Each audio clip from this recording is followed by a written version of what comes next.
that. To the Stones today.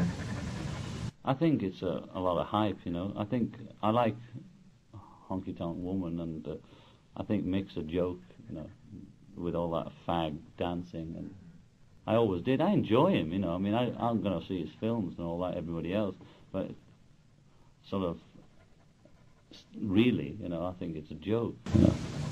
Do you see him much now? No, I never do see him. We saw a bit of each other round when Alan was first coming in, you know. I think Mick got jealous, you know, that I always was very respectful about Mick of the Stones, but he said a lot of sort of tarty things about the Beatles, which I am hurt by, you know, because I can knock the Beatles, but don't let Mick Jagger knock them, you know, because I'd like to just list what we did and what the Stones did 2 months after on every fucking album, and every fucking thing we did, Mick does exactly the same. He imitates us. And I'd like one of you fucking underground people to point it out, you know. Let it bleed. Satanic Majesties is Pepper. We love them, man. It's the most, you know, fucking bullshit. That's all you need is love, you know. They're in... I resent the implication that the Stones are like revolutionaries and that the Beatles weren't, you know.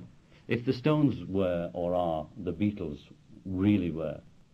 They're not in the same class, music-wise or power-wise. Never were, and Mick always resented it. But I never said anything. I always admired them because I like the funky music and I like their style, you know. I always regretted cutting my hair, you know, a bit like that. But you like rock and roll. Yeah, I like rock and roll, and I like the direction they took after they got over trying to imitate us, you know.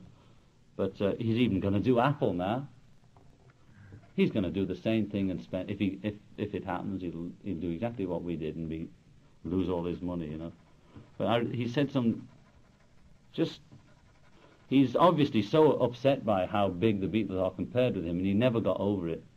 That he's now in his old age, he's beginning to knock us, you know, and he keeps knocking because now the Beatles have, like, everybody jumped in on the bandwagon to knock Beatles when we split, and from Apple, the Apple facade, you know, that whatever was going on those days, that everybody's been knocking us, you know, and I resent it because